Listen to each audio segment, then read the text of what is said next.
Hey guys, HappyCattyCrypto here and welcome back to the channel.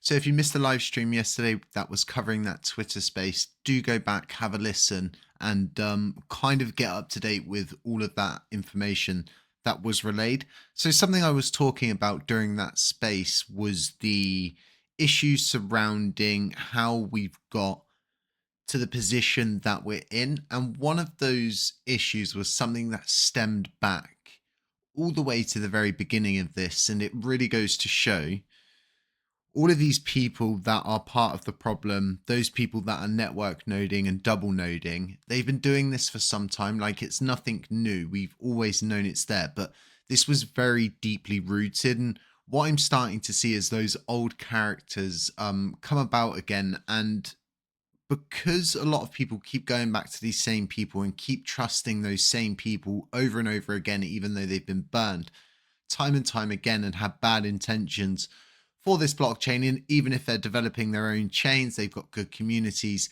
it's still bad for business for this blockchain. So something to take note of is how the re-enabling of staking and delegation to the existing active set only went down. So when Terra Rebels were in charge of everything and they were kind of dictating how this was all going to go, they decided between them they would only re-enable the staking and delegation to the existing active set. So this means if you wanted to become a validator, you had to actually wait until the 22nd of August, which is around 2 months later. It's absolutely ridiculous. So what these guys did was they went around and they looked at validators that were jailed. They got the contact information, which are the email addresses tied to those validators, and they started emailing them and they purchased validators from these different people.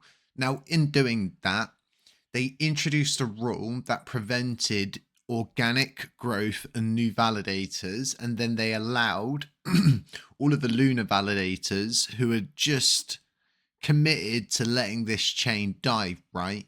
They gave them the best deal of their lives and they accumulated so much stake during that time. And then once again, during that time, all of the Terra Rebels group, and this is what led to the implosion of Terra Rebels, was because of a specific fact that they all had their own individual way that they wanted to pillage and plunder the blockchain, and they learned all of LUNC's weaknesses during that time. And when it imploded, they all went off and built their own communities, their own systems, and their own coins and their own projects, so to speak. Now, with all of this being said, right, this is once again like a deeply rooted problem which stems from a single unique event, which was this proposal. So from the very beginning, organic growth has never been a thing this chain's been able to do. So as I've been trolling about, I've been looking at these different proposals, I've been back looking at things, back checking things. I went onto Agora and I came across, and sorry for the white screen, it's absolutely horrible. I came across this proposal, which was a proposal for distribution of code for proposal 3568, the 1.2% burn, and for 4095 re-enabled delegation and staking. And something I found very interesting here was a security measure implemented, and I think this is by Ed. So further, a security measure is implemented within the Delegate command that computes whether or not any transaction will increase a validator's voting power over a certain limit. If it is proposed that no validator should achieve more than 25% of the voting power, if the limit is exceeded, the delegation command will fail.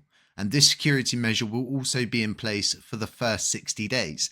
This is absolute gold. And it baffles me that no developer out there that's worth their salt is trying to fix this problem that's been created from the DCM. And Strafe himself said in that Twitter space, it's not doing what it should be doing, and the intention of it, the complete opposite is happening. Now, moving forward with this, right, I would say if this security measure has been implemented before, it can be implemented again if it's not still currently active at 25%. So what this would mean, right, let's get off this horrible white screen. What this would mean, right, is if all nodes breach 25%, if another delegate wanted to stake with them or redelegate to them, they would be unable to make that transaction. It would completely nullify it.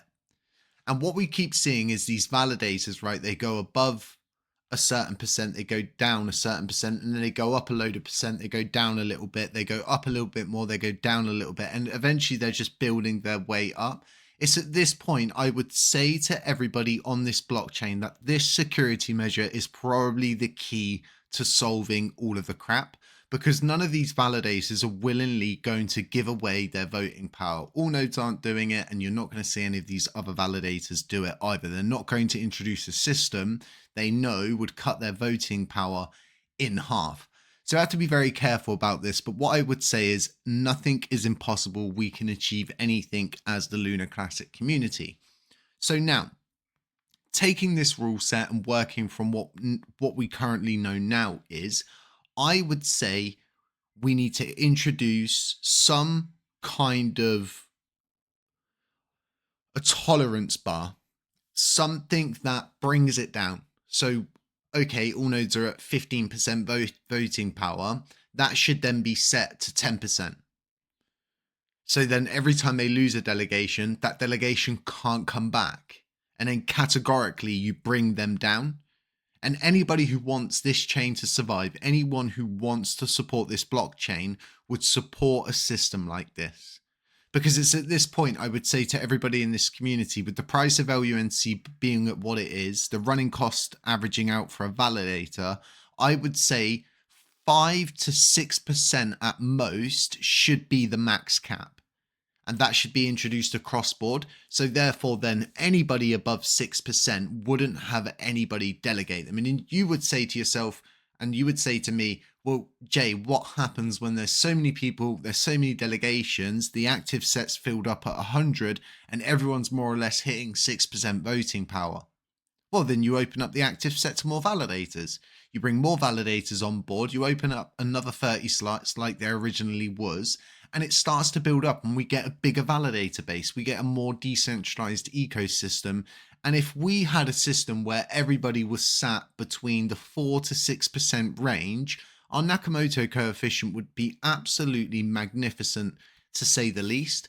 So I think this is all stuff we should pay heavy attention to. We should do more research into this delegate command that actually computes whether or not these transactions will increase a validator's voting power over a certain limit. This seems like the best solution currently from my perspective. But let me know what you think. What I'm going to do is leave a link to that Agora in the description of this video so you guys can go and check it out. Let's move over just at the end of this video to some proposal action, and let's take a look at how things are going, because what is interesting is that all nodes still haven't voted, of course, but they have voted on the minimum commission. So if we go over to the minimum commission, we can see that they're actually voting no to raise that minimum commission. And I honestly would say to everybody, they want us all arguing and bickering amongst one another instead of solving the actual core issues on chain, which is all of this centralization of voting power. All nodes have always been centralized and they do absolutely nothing to try and remove that voting power. If I was them, I'd set mine to 100% to bring it down, if that's what it took to get my voting power down. The difference is they're a business, they don't think like that. So it's going to be interesting. This is passing, so it just goes to show the right kind of proposals can and eventually will get through. And something that really annoys me at the moment is the cost of a proposal, the cost to get your message out there. Even on a deposit, you've still got to get a lot of people involved in that, and there's still inherently that risk you may never not get those funds back. So it's all interesting stuff, very interesting stuff. The 10x gas fees, we're about 20 hours away from this ending. All nodes still haven't voted. Orion Money, I don't think they haven't voted yet either. So it's going to be really interesting. Now, what I would say to everybody is, even with all of the crazy self-stake out there, if you're not delegating with a validator who speaks for the community, who's here for the chain, who supports the forward growth, who supports decentralization, and is not centralizing greed-based movements, Delegate with people like that, because they're the ones who are going to be here in 2 years' time, still building, still developing, still bringing you tools, and still pushing things forward.